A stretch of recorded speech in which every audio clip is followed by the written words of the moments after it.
Píldoras para no dormir.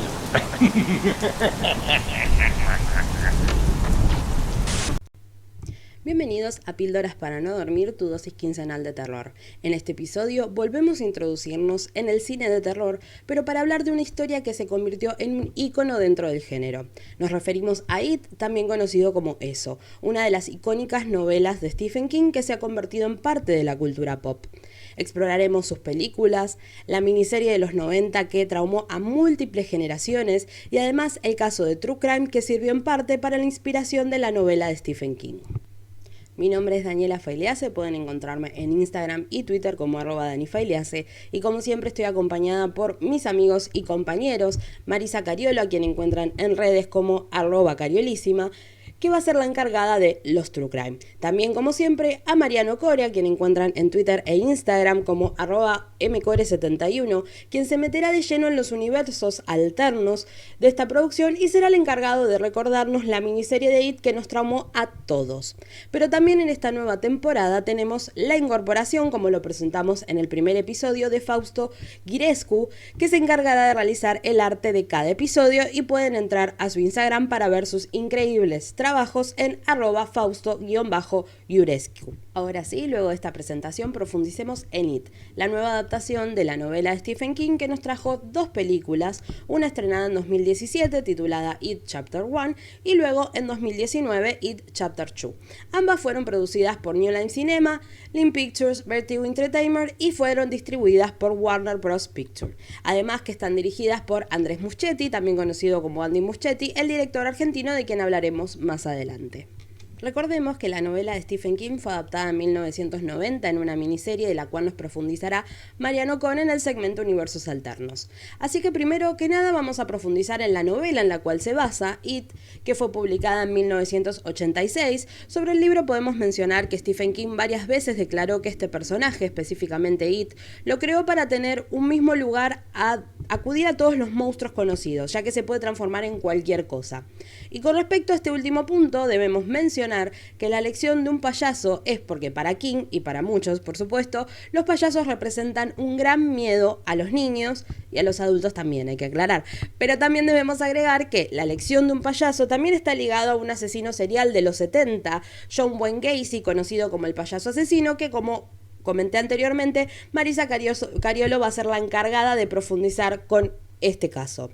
Por último, con respecto a It y la novela, debemos mencionar que esta criatura también la podemos encontrar en otras obras del autor, como Tommyknockers de 1987, Insomnia de 1994, Dreamcatcher de 2001 y El cuento de Grey Matter, entre otras obras donde lo podemos hallar. Aunque si bien no se hace alusión directa a eso, la entidad que se describe es bastante similar. Ahora sí, volvamos con la película que, como comentamos, fue dirigida en ambos casos por Andrés Muschietti, a quien conocimos por la película Mama de 2013, que se basó en un corto que él mismo había realizado. Debemos destacar que él trabaja siempre junto a su hermana mayor, que es Bárbara Muschietti, en cada uno de sus proyectos, y el próximo que estamos esperando es la película de The Flash, que se presume se estrenará en el 2022.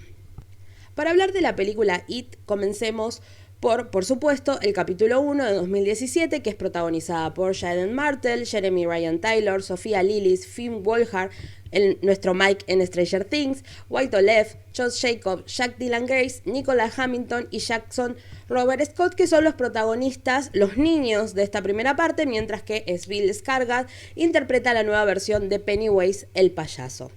A diferencia de la novela, las películas transcurren la primera parte en 1989 y la segunda parte en 2016. Fuera de eso, la historia no se aleja mucho ni de la novela ni de la serie, aunque las versiones de Muschietti nos trae muchas más cosas que la miniserie en realidad dejó justamente afuera. Hablemos un poco de la primer película, que en realidad comienza en 1988 en el pueblo de Derry, en Maine, donde transcurre toda la historia.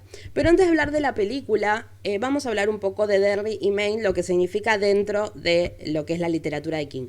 Derry es el lugar donde se desarrolla la historia, es una ciudad ficticia inventada por Stephen King que forma parte de la topografía ficticia de Maine del autor. Derry ha servido de escenario para varias de sus novelas y apareció por primera vez en el cuento de 1981, El pájaro y el álbum. Además de, por supuesto, en It del 86, Derry es el escenario de otras novelas como Insomnia del 94, Dreamcatcher de 2001 o 11-22-63 del 2011. Ahora sí, volviendo a la película, veremos a Bill ayudar a su hermano Georgie a construir un barco de papel. Ya vemos desde un primer momento que George nota cosas que le dan algo de miedo. El problema es cuando, bajo la lluvia, invita a su hermano mayor a jugar con él, pero Bill se niega, le dice que se siente mal. Y es ahí cuando sucede la primer gran tragedia, que George baja a la calle y juega con el barco, haciéndolo navegar por la orilla de la acera, hasta que en un descuido cae en una alcantarilla.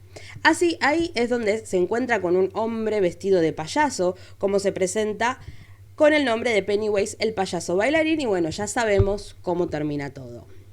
Luego saltamos a un año después e iremos conociendo a cada uno de los adolescentes, Bill, Eddie, Stanley, que son quienes forman parte del club de los perdedores, a quienes van a terminar incluyendo a Mike, Ben y Beverly, cuando una pelea con Harry Bowes, que es justamente el matón del pueblo, los enfrente. Es que lo que tiene It es que además de ser una historia de terror, profundiza en temas como el bullying, el abuso intrafamiliar, la culpa y sobre todo en la amistad, específicamente estas dos películas. Hay que destacar que esta primera parte se estrenó en 2017 y además que It Chapter 1 se convirtió en la película de terror más taquillera de la historia. Hablemos de algunas curiosidades de esta primera parte, empezando porque Andy Muschietti le pidió a Bill Skarsgård que no conociese a los jóvenes actores protagonistas antes de que tuviesen su primera escena entre el Club de los Perdedores y Pennywise, para que así lo viesen directamente caracterizado y sintiesen el miedo que les provocaba justamente este payaso, algo que, según el director, por supuesto funcionó. Originalmente, el encargado de realizar la película era Cary Fukunaga, conocido por ser el director de series como True Detective o Maniac de Netflix, pero luego fue elegido Muschietti para dirigir. Es que Cary Fukunaga abandonó el proyecto debido a restricciones de presupuesto y a diferencias creativas en parte relacionadas con cuál sería la calificación por edades. Es que justamente los productores querían que se utilizara el mismo guión de Fukunaga, recortando las escenas más controvertidas que estaban vinculadas a la violencia, al sexo, para lograr que el largometraje no sea calificado para mayores de 17. Lo único que hizo Andy fue realizar pequeños cambios para que la historia fuese un poquitito más fiel a las novelas. Igualmente, a diferencia con el libro, hay varios momentos que fueron eliminados, ya que la novela tiene justamente momentos bastante sangrientos que vinculan mutilaciones, decapitaciones, contenido sexual que fue omitido para poder realizar justamente la película. Respecto a esto último, por ejemplo, lo que sucede con el personaje de Beverly, que sabemos que es la única niña del Club de los Perdedores, y algo que sucede en la novela y no lo hemos visto reflejado en ninguna de las adaptaciones, es una escena de una orgía en que todos los miembros del club pierden su virginidad y así plantean que ellos llegaban a la adultez, volviéndolos un poco menos vulnerables a It. Digamos que era una especie de ritual al que los niños accedían para justamente quitarle poder a eso. Por supuesto, esto no se vio en pantalla. Quien más le puso el cuerpo a la actuación fue justamente Bill Skarsgård, que pasó muchísimo tiempo en el set a pesar de que el rodaje de sus escenas no empezó hasta que iban a la mitad de la producción. Esto se debe a que antes se dedicó a trabajar junto a los productores y el director en todo lo que serían los movimientos que tendría el personaje. Recordemos que además Bill es capaz de fijar la mirada de cada uno de sus ojos en distintas direcciones, algo que el actor comentó en entrevistas que lo utilizaba para molestar a sus hermanos, y fue Andy quien le pidió que por favor lo incorporase al personaje. Además, Skarsgård reconoce que sentía muchísima presión porque quería estar a la altura de la actuación de Tim Curry. Es más, con su caracterización como Pennywise logró que muchos de los niños que harían de extra en el set realmente se asustaran, y el actor luego se acercó a los niños para explicarle que era toda una actuación y pedirle disculpas. Si bien Bill Skarsgård demostró ser el indicado para el papel de Pennywise, en un primer momento se había pensado en Tilda Swinton, pero ella no estaba disponible, así que por suerte sucedió que, ya que el Pennywise de Bill es justamente increíble, aunque también debemos comentar que cuando comenzó a idearse el proyecto se ofreció al actor Tim Curry a repetir ese papel de Pennywise que a nosotros se nos quedó grabados en la mente, pero Curry rechazó el papel por problemas de salud. Así que, si bien Tim Curry es inolvidable y nos traumó muchísimo y a muchas generaciones, debemos reconocer que Bill también demostró generar un gran Pennywise para todos en ambas películas. Bueno, antes de meternos de lleno con It Chapter 2, hablemos un poco de Pennywise, la creación de King en la novela de 1986. Pennywise nació en una dimensión desconocida llamado Macrocosmos dentro del universo de King.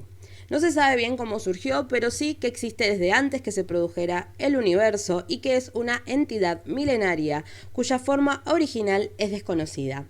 Sin embargo, las teorías apuntan que su materia y de lo que está compuesto no se encontraría en la Tierra. Pero así como existe él, la dualidad está presente en el universo de Stephen King, específicamente en esta obra con la tortuga llamada Maturín, una entidad que también forma parte del macrocosmos, pero representa la bondad, todo lo opuesto a It. Siendo la enemiga de Pennywise y algo que nunca abordaron ni en la miniserie ni en las películas. Lo que sí vemos que se profundiza en Chapter 2 es que It llegó a nuestro planeta en un asteroide que colapsó en The Remain. Por eso Pennywise suele aparecer en este cuerpo, pues justamente aquí se encuentra su fortaleza. Que justamente su poder se alimenta de los miedos, los cuales también usa como ataque a sus víctimas, que es lo que vemos reflejadas en sus producciones. Es por eso que se alimenta de los niños, ya que estos justamente son más susceptibles al miedo y porque sus temores son mucho más fáciles de materializar. Por eso toma una forma de una araña, el tiburón, el payaso, los zombies y todo lo que vemos en las películas. La realidad es que lo que se retoma es la forma de vencer a Pennywise, que tiene que ver con el macrocosmos y la famosa tortuga de Maturín. Los perdedores deben realizar el ritual de Chud, en los que intervienen los Beams, es decir, 12 guardianes en forma de animales que sostienen la Torre Oscura, otro de los personajes de King en su universo literario. Si bien vemos el ritual, que también es llamado el ritual de Chud, no es específicamente cómo se desarrolla en la novela. Volviendo a Maturín, la famosa tortuga, en It Chapter 2, en el momento en el que Mike Hallon lleva a Bill a su casa y le da una droga que tiene esa visión con la llegada de eso a la Tierra, que es una simplificación de lo que en realidad se ve en la novela. En ambas ven cómo llega, se instala en lo que son las entrañas de Derry, y en la visión Bill ve cómo le dan una especie de tubérculo lisérgico llamado justamente Maturín, que es el nombre de la tortuga en la novela, que funciona justamente como némesis de It. También aparecen tortugas más adelante en la escuela, pero la realidad es que no está representada en ninguna de sus producciones tal cual lo desarrolla en el libro Stephen King. Ahora sí, hablemos de It Chapter 2, que se estrenó en 2019, nuevamente con los Muschietti, tanto en dirección como en producción, pero con un nuevo elenco para las versiones adultas, que fueron James McAvoy, Jessica Chastain, Jay Ryan, Bill Hader, Isaiah Mustafa, James Ransom y Andy Bean. Tenemos de vuelta a Bill Skarsgård como Pennywise, además de todo el elenco adolescente para los momentos de flashback. Esta segunda parte nos va reconstruyendo lo que sucede luego de la lucha con eso en la primera parte, para luego situarnos en 2016, donde vemos a las versiones adultas de los protagonistas que han logrado olvidar. Pero será Mike, quien se quedó viviendo en Derry, quien contacte a todo el club de los perdedores para alertarlos que justamente It está de vuelta y que deben cumplir su promesa que realizaron hace 27 años atrás. Algo que se destaca y se diferencia de la miniserie es que este segundo capítulo comienza con el asesinato de Adrian Mellon, un momento muy tremendo porque es un asesinato homófobo que la película comienza con eso, retomando algo que King incluyó en su novela, ya que fue una forma de mantenerse justamente fiel al material original, que además nos sirve para entender cómo eso está de vuelta y lo hace aliándose justamente con el mal de Derry, es decir, los peores bajos instintos, el abuso y la enfermedad que arrastra a todo el pueblo desde que eso vive en sus entrañas. No por casualidad, Stephen King se basó en un caso real de su propio pueblo, que también por supuesto será Marisa Cariolo la encargada de profundizarles. Una modificación que tiene esta segunda parte es introducir a un personaje homosexual a partir de Richie, donde empezamos a ver más sobre él y con varios flashbacks comenzamos a entender un poco más la intimidad de este personaje, conociendo las secuelas que le trajo todo lo ocurrido en su infancia. Es que justamente la represión que él siente, que comenzó en esos momentos, es con lo que eso juega, amenazándolo con, digamos, sacarlo del closet. Además que se revela cómo Eddie era su gran amor, siendo uno de los momentos más tremendos y tristes de la película.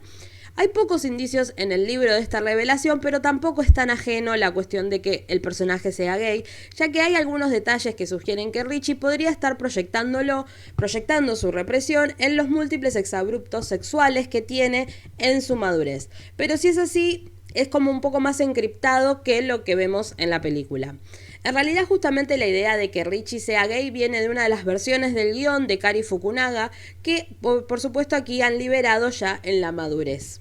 También esta película aborda un poco más la violencia hacia la mujer a través del personaje de Beverly. Ya pudimos ver en la primera parte de la película que su padre era muy abusivo, pero con esta parte reconfirmamos lo que sucedía en su casa, además de ver cómo esto caló en su adultez con un marido que era completamente tóxico, y gracias al llamado de Mike ella puede escapar de esa relación violenta.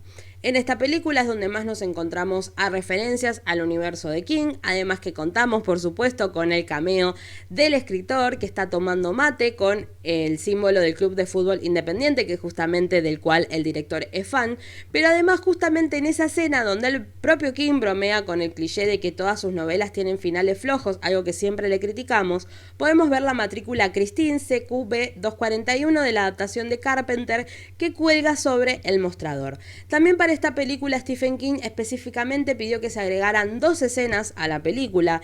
La primera que sí se agregó fue la escena donde Paul Bunyan persigue a Richie de joven. Según Muschietti, King adora a Paul Bunyan. Por otra parte, la segunda escena que pidió agregar no terminó introduciéndose en la película, que era una escena donde el faro de Derry colapsaba y se caía por un acantilado al final del libro, pero Muschietti quería que la película terminara de una forma más emotiva e íntima y por eso no la incluyó.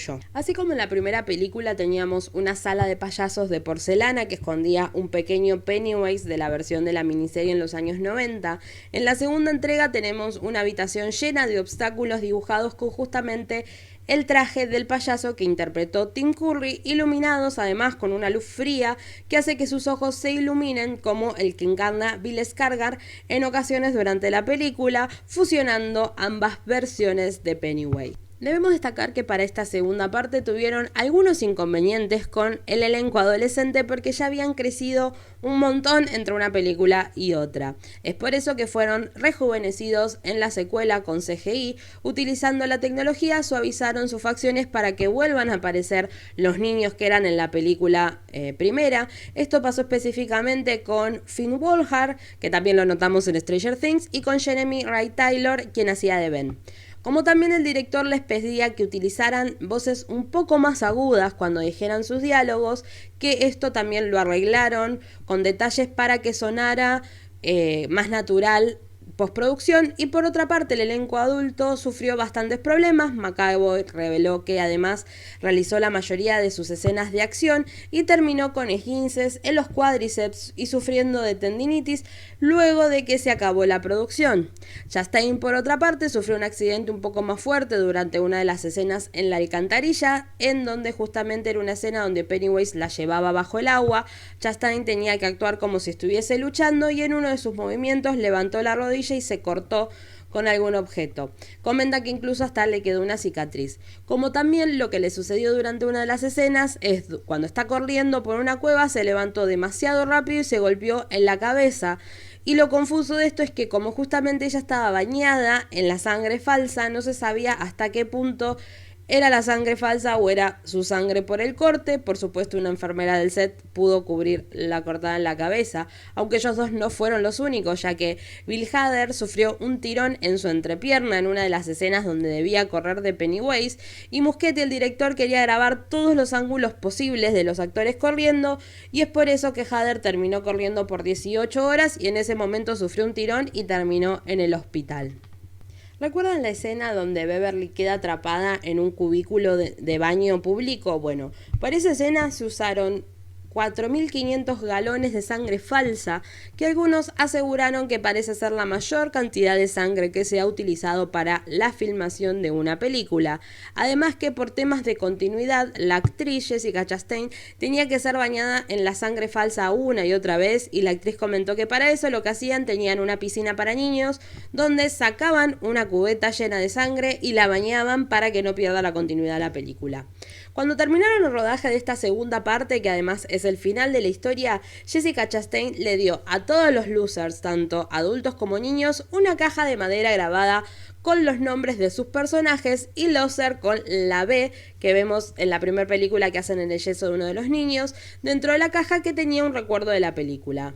Además, Bill Skarsgård le regaló al director Andy sus dientes falsos de Pennywise cuando terminaron de rodar, y Muschietti dijo que en broma era una especie de ritual. Durante una de las grabaciones de las escenas en las alcantarillas, James McAvoy estaba caminando con el resto del elenco y de repente desapareció bajo el agua. Aparentemente había una trampa y ninguno estaba consciente de ello, así que McAvoy salió del agua todavía interpretando al personaje y asegurando que estaba bien. Por último, esta saga tiene una fuerte conexión con el número 27, ya que sabemos que It aparece cada 27 años, por eso que el estreno de It Chapter 2 suma 27, igual que la fecha de estreno de la primera película. Esto ha sido un repaso por las últimas películas estrenadas de It de la mano de Andy Muschietti. Sigan escuchando Píldoras para no dormir para recordar la miniserie de los 90, como también conocer los casos de True Crime que fueron utilizados para esta historia. Me despido, mi nombre es Daniela Failease, me encuentran en redes como @DaniFailease y sigan escuchando lo que sigue del episodio. Chau chau. Universos alternos, pues otras historias que no te han contado sobre tus relatos favoritos de terror. Mi nombre es Mariano Core, @mcore71, y Daniela ya les contó todo sobre la nueva versión de It. Ahora nos vamos a meter en la miniserie de 1990. Tommy Lee Wallace dirigió la adaptación de It, miniserie para la cadena ABC en 1990. Y es posible que nadie haya hecho que los payasos den tanto miedo como Stephen King y Tim Curry. En una época en la que la programación estaba ampliamente dominada por las sitcom inofensivas, It se hizo notar. Wallace recuerda que siempre se impresionó por la libertad que le otorgó ABC. Larry Cohen, quien se encargó de escribir el guión, también le dio un buen material para trabajar. Y lo que es más, el proyecto parecía destinado de manera natural a la televisión. En los 90, un niño adolescente no tenía la televisión, un Dexter, un Breaking Bad o un The Walking Dead. Una noche ese chico ve una extraña miniserie con un payaso diabólico contra niños como él, y nunca ha presenciado una construcción narrativa igual, donde se muestran los mismos personajes de niños y adultos, tampoco una miniserie sobre una ciudad embrujada. La miniserie fue revolucionaria en muchos aspectos. No se parecía a otras adaptaciones de King. En el contexto, sus efectos especiales eran creíbles y perfectamente funcionales. Es más, iba por delante de la mayoría de productos de su estilo hechos para televisión, hasta el punto que parecía y parece cine. En Latinoamérica siempre se vio más como una película que como una miniserie. En ese aspecto se mantiene bastante fresca gracias a su fotografía, su variedad de locaciones y sus muchos y abundantes planos en exterior. Claro que la televisión de aquellos años no permitía mucha sangre, sexo y locura que se describe en la novela original de Stephen King. Wallace se las ingenió para sustituir el gore por secuencias inquietantes y que giran sobre miedos infantiles y sonidos de un tipo más de terror. Escenas como la del leproso en la mansión se cambiaron por la de Eddie en las duchas, con esa transformación de Pennywise que quedó para los anales. La estructura de flashback y recuerdos separados por personaje está más acorde a la narración del libro. Técnicamente no es una buena adaptación, pero tampoco un mal aperitivo para quienes quieran meterse en el universo de la novela de Stephen King. Cualquiera que la haya leído puede pensar que no es fiel, pero tiene muchas descripciones y líneas de texto puestas en pantalla casi literalmente. Después luego, las limitaciones televisivas del momento dejan claras las intenciones de un terror relativamente amable, pero que en realidad no lo es tanto. Y es cierto que la forma de presentar el texto es muy clásica de su momento, el tono afable y casi aventurero, que recuerda a la manera de tratar el terror de series como Temes a la oscuridad de ese año. La miniserie de Tommy Lee Wallace, con sus efectos stop motion y sus superposiciones rudimentarias, pertenecen al mundo de la televisión de aquellos años. Pero verla en ese momento era como estar viendo True Detective. Es injusto pretender que con ciertas formas de producción pudieran dar mucho más de lo que dieron. Buena o mala adaptación, fue un evento televisivo que traumatizó a un buen puñado de niños y mayores del momento. Dejó huella y logró llegar más lejos que cualquier otra miniserie de Stephen King, lo que hace que, aunque el libro sea mucho mejor, merezca algo más de respeto a la miniserie, ya que en muchos sentidos la miniserie de It es mucho más fiel al libro de lo que se imaginan. Algunas diferencias de la miniserie con el libro. Todo el gore, violencia y discriminación explícita fueron removidas de la historia.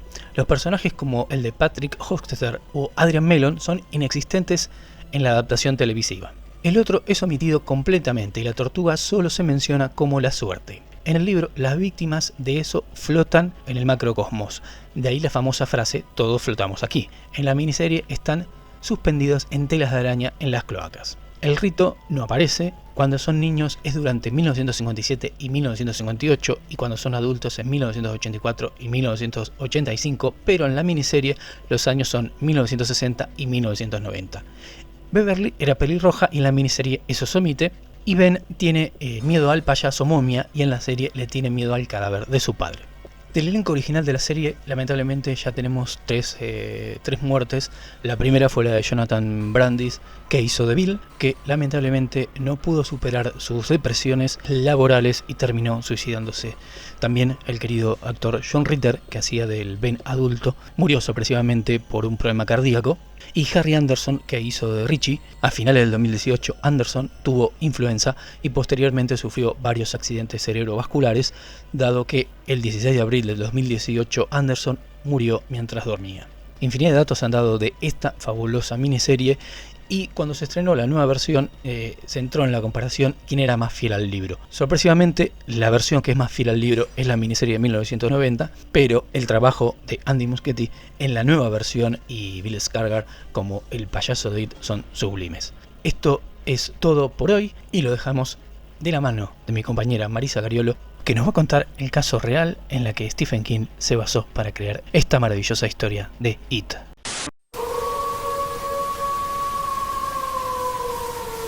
Maldiciones de película, cuando el terror del cine se hace realidad.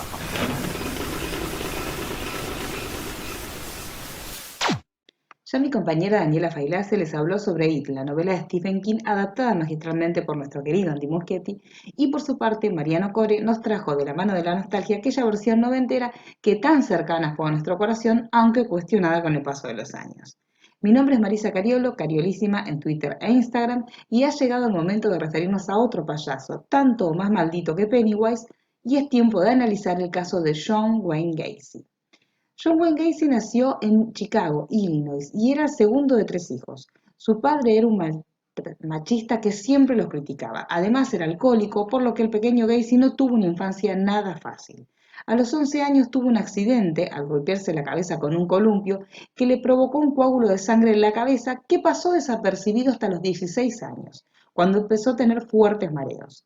Golpes en la cabeza y un padre violento, exactamente los mismos rasgos de nuestro último asesino en serie de nuestra última edición, Richard Ramírez. Es por esto que siempre remarcamos los rasgos y eventos en común que rodean este tipo de asesinos seriales.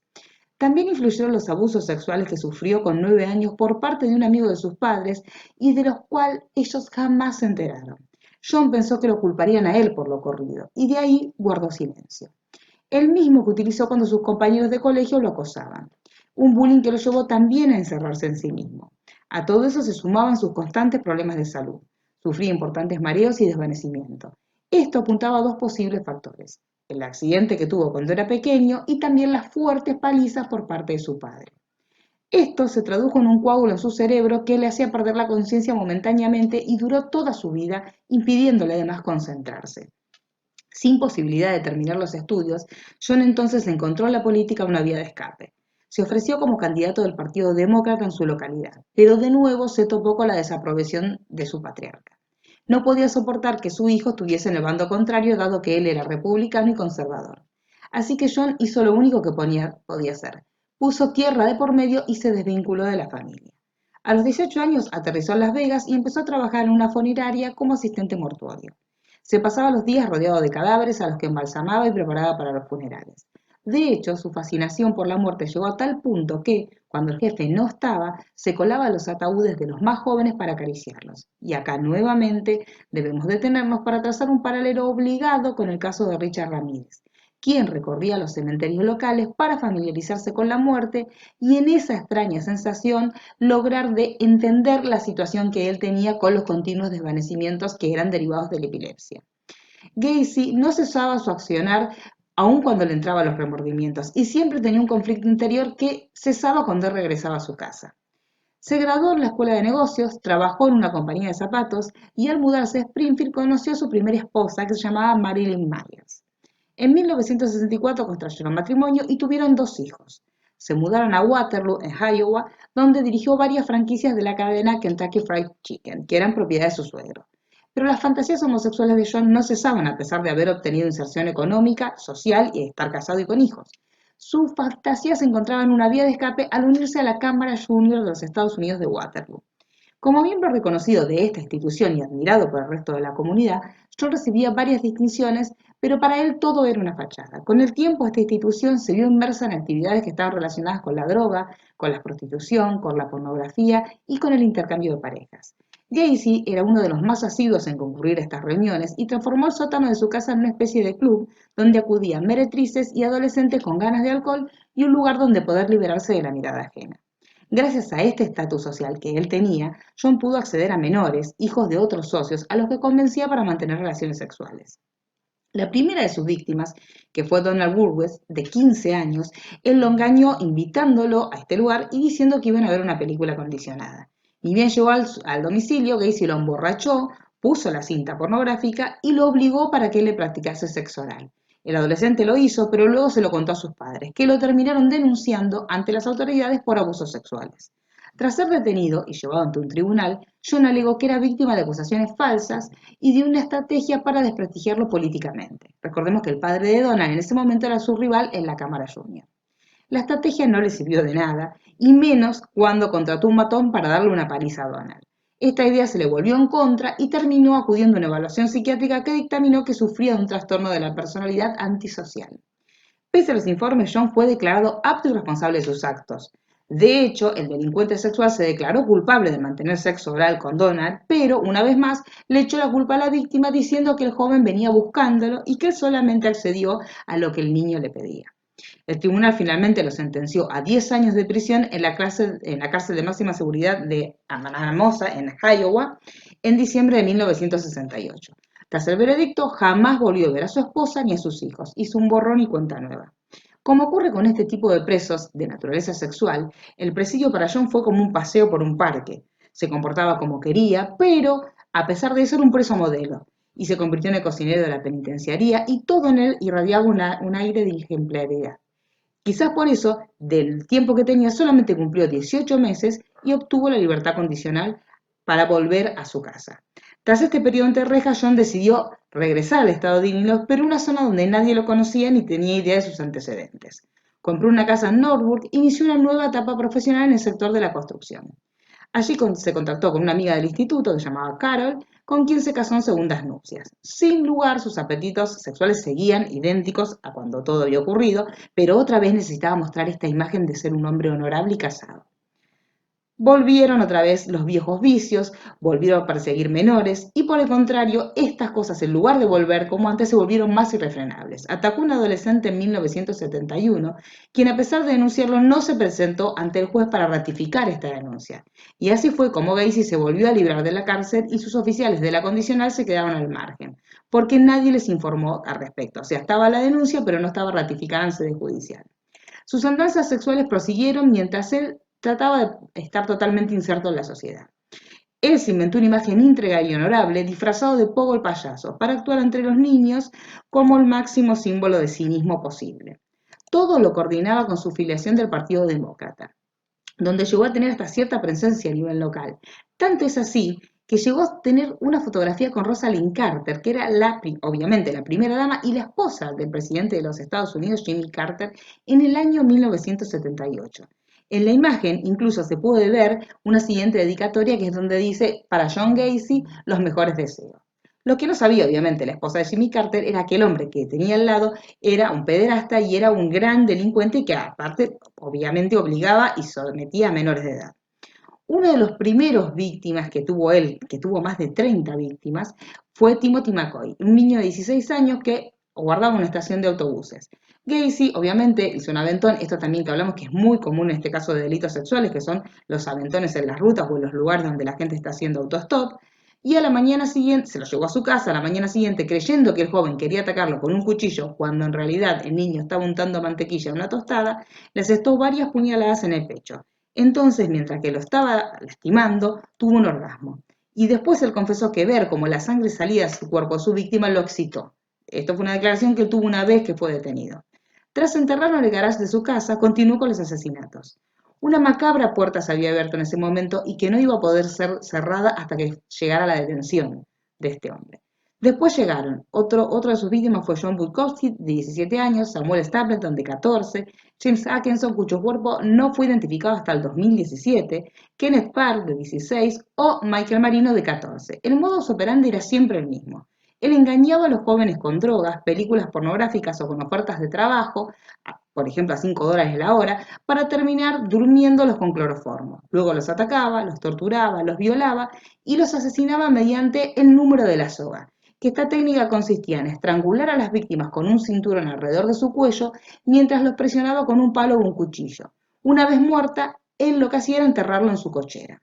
Algunas de las violaciones y los asesinatos se volvieron más y más frecuentes con su segundo divorcio. Los últimos incluso con pocas semanas de diferencia.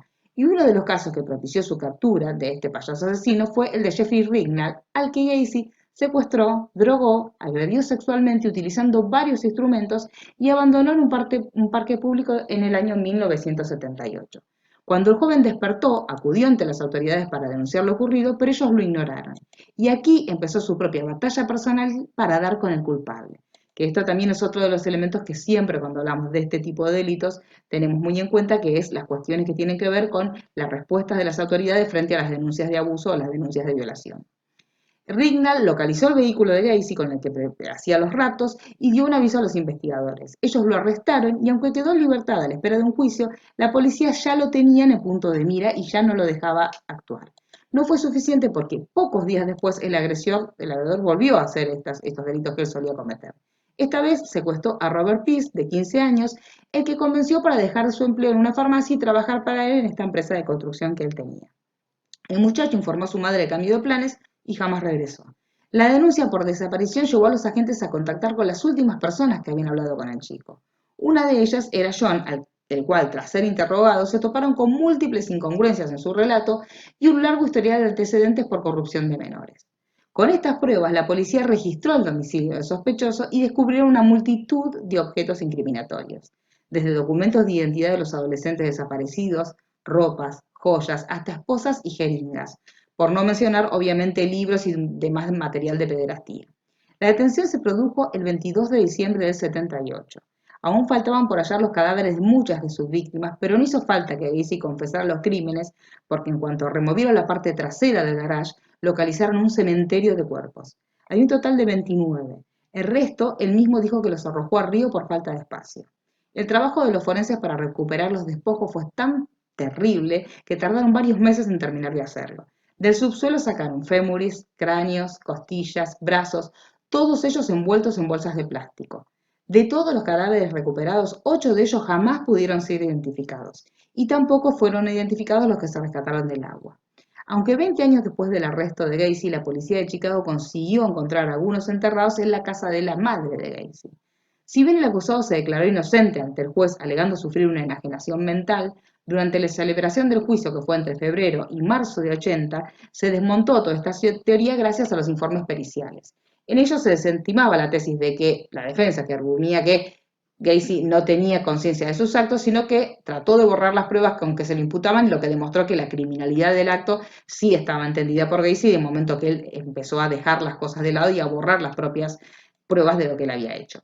El tribunal tampoco creyó otro de los argumentos que él decía, que los homicidios fueron producto de accidentes sexuales debidos a una asfixia autoerótica. Todas estas teorías que él trató de poner en su defensa fueron descartadas de plano. El 12 de marzo de 80, Wayne Gacy fue condenado a varias cadenas perpetuas y a varias condenas de muerte. Durante 14 años que tardaron en ajusticiarlo, este serial killer se dedicó a vender sus pinturas y dibujos bajo el apodo de Pogo el Payaso, algunas de lo más tétricas. El 10 de mayo de 1994, Gacy fue ejecutado mediante inyección letal. Minutos antes de ajusticiarlo, cientos de personas se congregaron en el interior del recinto para celebrar que uno de los peores asesinos en serie de la historia de Estados Unidos iba a morir. Entre sus manos portaban pancartas que decían "No cheers for the clown", sin lágrimas por el payaso. Por su parte, Gacy soltó unas últimas palabras a modo de maldición. Matarme no hará regresar a ninguna de las víctimas. Besadme el culo. Nunca sabréis dónde están el resto. Una vez muerto, les trajeron su cerebro para realizar diversos estudios por un equipo de neurólogos y psiquiatras para determinar si había alguna determinada malformación, alguna determinada aspecto físico o morfológico de su cerebro que fuera que lo llevaba a delinquir de esta manera y a no tener ningún tipo de cargo de conciencia por sus acciones, aunque es obvio que nunca llegaron a una conclusión alguna porque la esencia del asesino todavía está totalmente inexplorada y no tenemos una respuesta inequívoca sobre el origen de la maldad.